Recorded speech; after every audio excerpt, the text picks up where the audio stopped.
O título da mensagem de hoje encerra uma pergunta de grande interesse para cada um dos nossos ouvintes.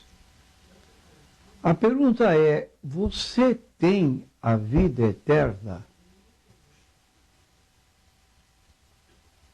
A Bíblia apresenta um caminho claro para a vida eterna. Primeiramente, temos que reconhecer que temos pecado contra Deus. E isso falamos porque no livro de Romanos, capítulo 3, versículo 23, está escrito: todos pecaram e carecem da glória de Deus. Todos nós temos feito coisas que desagradam a Deus, que nos fazem merecedores de castigo, já que todos os nossos pecados, no final das contas, são contra Deus, o Deus eterno. Somente um castigo eterno é suficiente. E aí a Bíblia também vem em nosso apoio, e ainda no livro de Romanos, no capítulo 6 e no versículo 23, diz o seguinte: o salário do pecado é a morte, mas o dom, a dádiva gratuita de Deus, é a vida eterna em Cristo Jesus. E a propósito, nós encontramos a promessa da vida eterna no Evangelho segundo escreveu João, capítulo 5, versículo 24, que são palavras do Senhor Jesus Cristo. Na verdade vos digo que quem ouve a minha palavra e crê naquele que me enviou, tem a vida eterna. Não entrará em condenação, mas passou da morte para a vida. 3 bênçãos são indicadas aqui para aquela pessoa que crê. Vou repetir: tem a vida eterna presentemente, não entrará em condenação no futuro, embora creiamos na existência do inferno, que segundo a Bíblia foi criado para o diabo e seus anjos e não para nós, mas o homem indo para o inferno é um intruso e pessoa que está desobedecendo a Deus no seu viver. E não entrará em condenação, mas passou da morte ou da condenação para a salvação. De modo que interessa a cada pessoa de per si tomar conhecimento bíblico dessa promessa que encontramos na Bíblia e poder viver com esta certeza no seu viver. E Jesus Cristo, o Santo, o eterno Filho de Deus, tornou-se homem, como diz João, capítulo 1, versículo 1, o 4º Evangelho: no princípio era o Verbo, isto é, era Jesus, e o Verbo estava com Deus, e o Verbo era Deus. 3 declarações nesse texto de João 1 e 1. Primeiro, demonstra a eternidade de Jesus. No princípio era, ele não foi criado, ele não passou a existir, ele era. E ele estava com Deus. E além disso, de estar com Deus, o Verbo era Deus, ou seja, tinha a mesma natureza divina do Pai. João, capítulo 1, versículo 14, fala então da sua humanidade. E o Verbo se fez carne, habitou entre nós e vimos a sua glória como a glória do unigênito do Pai, cheio de graça e verdade. E um dia ele foi morto. Não morto como um facínora, uma pessoa sem valor, mas ele pagou nossa dívida para com Deus ali no Calvário, quando espontaneamente ele deu a sua vida por nós, como ele próprio anunciou.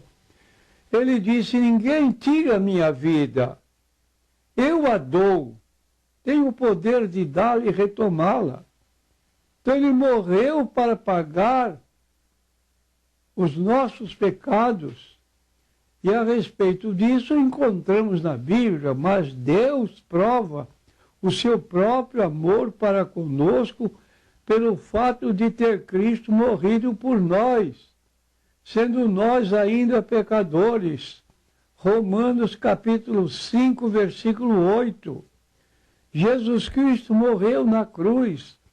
Lemos isso em João 19, versículos 31 a 42, tomando sobre si o castigo que nós merecemos.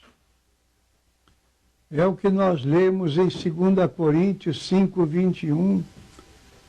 3 dias depois, ele ressuscitou dos mortos em corpo glorificado. Em 1 Coríntios 15, 1 a 4, nós lemos: também vos notifico, irmãos, o evangelho que já vos tenho anunciado, o qual também recebestes e no qual permaneceis, pelo qual também sois salvos se o retiverdes, tal como vou-lo tenho anunciado.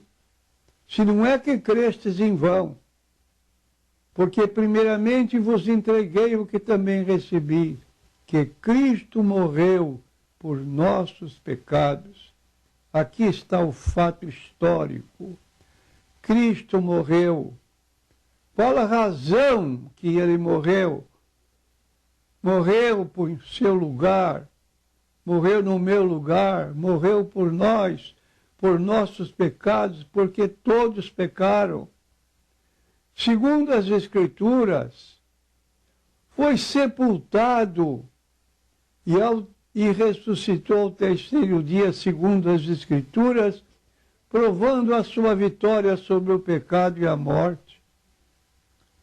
E nós dizemos então: bendito o Deus e Pai de nosso Senhor Jesus Cristo, que segundo a sua muita misericórdia, nos regenerou para uma viva esperança mediante a ressurreição de Jesus Cristo dentre os mortos. 1 Pedro, capítulo 1, versículo 3.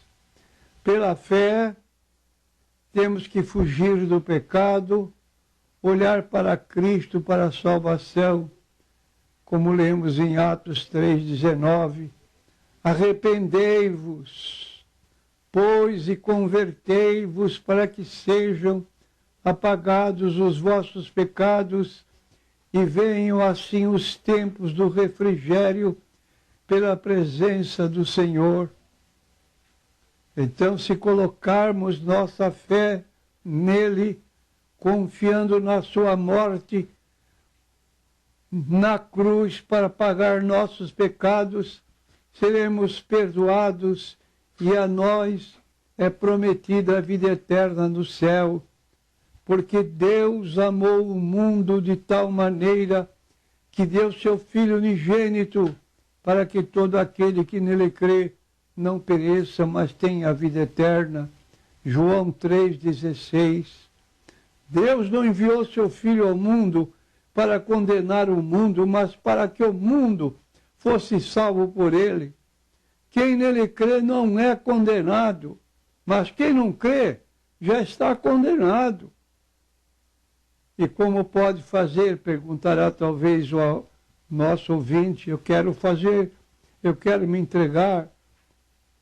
A Bíblia recomenda para você fazer o seguinte, no livro de Romanos, capítulo 10, versículo 9, se com a tua boca confessares a Jesus como Senhor, e no teu coração creres que Deus o ressuscitou dentre os mortos, serás salvo.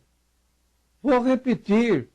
Se com a tua boca confessares a Jesus como Senhor e Salvador, e no teu coração creres que Deus o ressuscitou dentre os mortos, serás salvo. Fé absoluta no sacrifício de Cristo na cruz é o único caminho para a vida eterna, como lemos também em Efésios capítulo 2, versículos 8 e 9, diz o seguinte, porque pela graça, esta palavra graça significa favor imerecido. Nós estamos recebendo um favor da parte de Deus sem que mereçamos. Pela graça sois salvos, mediante a fé. E isso não vem de vós, é dom de Deus, é um presente de Deus. Não vem das obras para que ninguém se glorie. Se você, prezado ouvinte, quer aceitar Jesus como seu Salvador, aqui está uma simples oração que você pode fazer.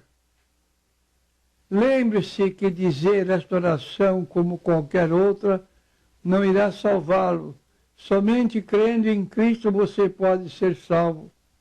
Esta oração é uma simples maneira de expressar a Deus a sua fé nele e agradecer a Ele por ter providenciado sua salvação.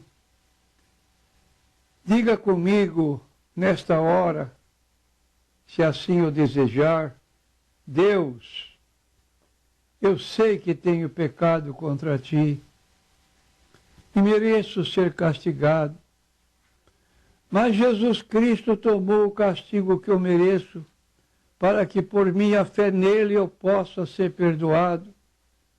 Eu abandono o meu pecado e coloco a minha confiança em ti para a minha salvação. Obrigado, Senhor, por tua maravilhosa graça e perdão, o presente da vida eterna.